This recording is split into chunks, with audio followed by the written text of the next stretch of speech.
بسم اللہ الرحمن الرحیم۔ آج کا ہمارا سبق ہے سورۃ الفاتحہ آیت نمبر 4۔ ایاک نعبد و ایاک نستعین، ہم صرف تیری ہی عبادت کرتے ہیں اور تجھ سے ہی مدد مانگتے ہیں۔ نعبد، عبادت کیا ہے؟ علامہ جوہری رحمۃ اللہ علیہ فرماتے ہیں کہ عبودیت کا اصل خضوع اور ذلت ہے۔ عبادت کا معنی ہے اطاعت کرنا اور تعبد کا معنی ہے فرمان برداری کرنا۔ الصحاح جلد نمبر 2 صفحہ نمبر 503۔ علامہ ابن منظور افریقی رحمۃ اللہ علیہ فرماتے ہیں کہ خضوع یعنی تواضع اور عاجزی کے ساتھ اطاعت کرنا۔ لسان العرب جلد نمبر 3 صفحہ نمبر 173۔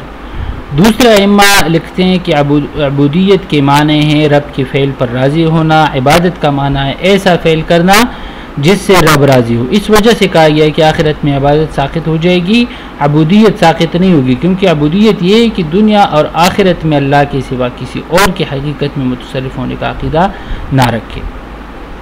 علامہ میر سید شریف رحمۃ اللہ علیہ لکھتے ہیں کہ نفس کے خواہش کے خلاف اپنے رب کی تعظیم کے لیے مکلف کا کوئی کام کرنا عبادت ہے، یعنی کوئی بھی کام جس کا مقصد اللہ کی رضامندی ہو تو اس کو عبادت کہیں گے۔ کتاب التعریفات صفحہ نمبر 63۔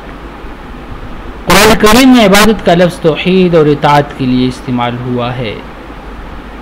سورہ یاسین آیت نمبر 36، سورہ نساء آیت نمبر 36، یہ سورہ یاسین آیت نمبر 60۔ یہاں ان دو آیاتوں میں عبادت اطاعت اور توحید کے معنوں میں استعمال ہوا ہے۔ اب سوال یہ ہے کہ سورۃ فاتحہ کے شروع میں آیات جو تھی وہ غائب صیغے تھے، الحمدللہ رب العالمین، مخاطب صیغے نہیں تھے۔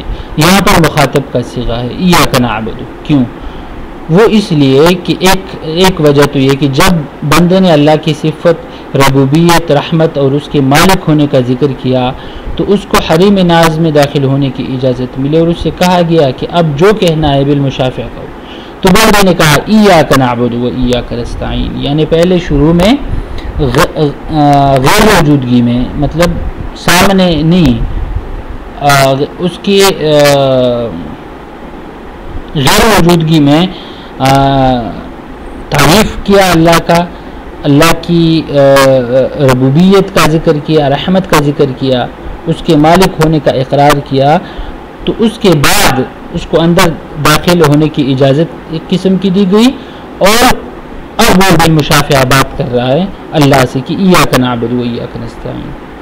دوسری وجہ دعا اور سوال میں اصل یہ ہے کہ بالمشافعہ خطاب کر کے سوال کیا جائے، جیسے نبی کریم صلی اللہ علیہ وسلم نے فرمایا قر ربی، نبی کریم صلی اللہ علیہ وسلم سے اللہ نے فرمایا قر ربی زدنی علما، سورہ طٰہٰ آیت نمبر 114، آپ کہو میرے رب میرے علم کو زیادہ کر۔ سو اسی نہج پر یہاں بصورت خطاب دعا کی گئی ہے۔ تیسری وجہ الحمد سے مالک یوم الدین تک اللہ کی حمد و ثنا ہے، اور تعریف میں اصل یہ ہے کہ غیاب میں کیا جائے، اور ایاک نعبد میں عبادت کا ذکر ہے اور عبادت میں اصل یہ ہے کہ حضور میں کیا جائے، جیسے نبی صلی اللہ علیہ وسلم نے فرمایا ہے کہ جب آپ اللہ سے کوئی چیز مانگو طلب کرو تو ایسا مانگو جیسے آپ اللہ کو دیکھ رہے ہیں۔ تو اس میں چونکہ عبادت ہے تو اسی لیے مخاطب کا صیغہ استعمال کیا گیا ہے، ایسا فیل کرنا چاہیے جیسے ہم اللہ سے بالمشافعہ ڈائریکٹ باتیں کر رہے ہیں۔ ایاک نعبد و ایاک نستعین، استعانت کیا ہے؟ استعانت ہے عون سے ماخوذ ہے۔ علامہ زبیدی عون کا معنی بیان کرتے ہوئے لکھتے ہیں کہ کسی کام پر مدد کرنے والے کو عون کہتے ہیں۔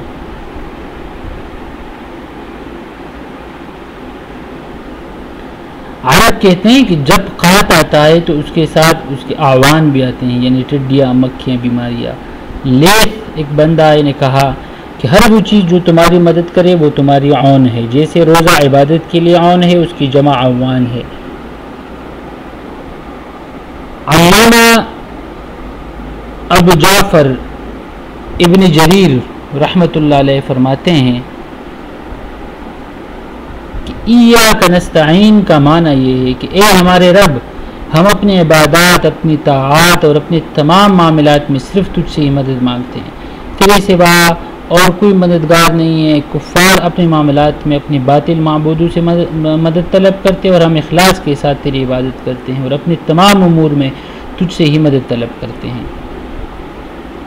حضرت ابن عباس رضی اللہ تعالیٰ عنہ نے اس آیت کی تفسیر میں فرمایا، ہم اپنی اطاعت اور اپنے تمام امور میں تجھ سے ہی مدد طلب کرتے ہیں۔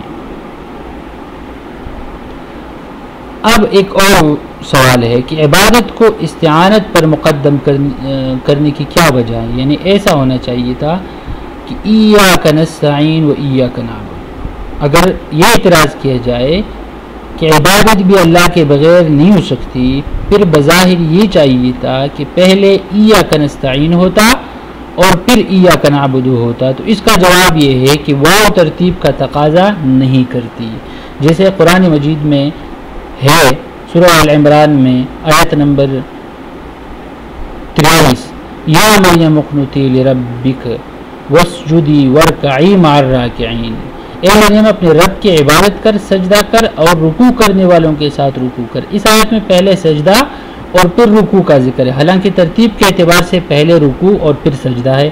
دوسرا جواب یہ کہ وسیلہ مقصود پر مقدم ہوتا ہے۔ بندے کو یہ تعلیم دی گئی کہ جب تم نے دعا اور سوال کرنا ہو تو اس سے پہلے اللہ کی عبادت کرو تاکہ تمہاری دعا قبول ہو، اس لیے مدد طلب کرنے سے پہلے عبادت کرنے کا ذکر کیا گیا۔ تیسرا جواب یہ ہے کہ اس سے پہلے آیات الحمدللہ رب العالمین سے لے کر مالک یوم الدین تک فرمایا تھا، تو اسی وزن پر آیات ایاک نعبد و ایاک نستعین فرمایا۔ اگر آیات ایاک نستعین و ایاک نعبد ہوتا تو ان آیات کے آخری الفاظ کا اختتام ایک فصل اور ایک وزن پر نہ ہوتا۔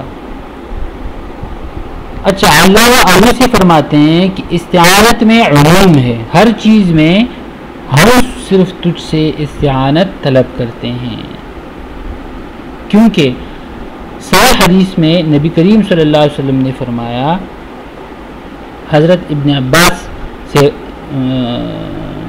مروی ہے، اذا استعنت فاستعن باللہ، یعنی جب تم مدد طلب کرو تو اللہ سے کرو۔ تو یہ ہمیں عبادت کا معنی بھی پتہ چلا اور استعانت کا معنی بھی پتہ چلا۔ تو اب ہمارے پاس معنی کیا تھا؟ ایاک نعبد و ایاک نستعین، ہم تیری ہی عبادت کرتے ہیں اور تجھ سے ہی مدد چاہتے ہیں۔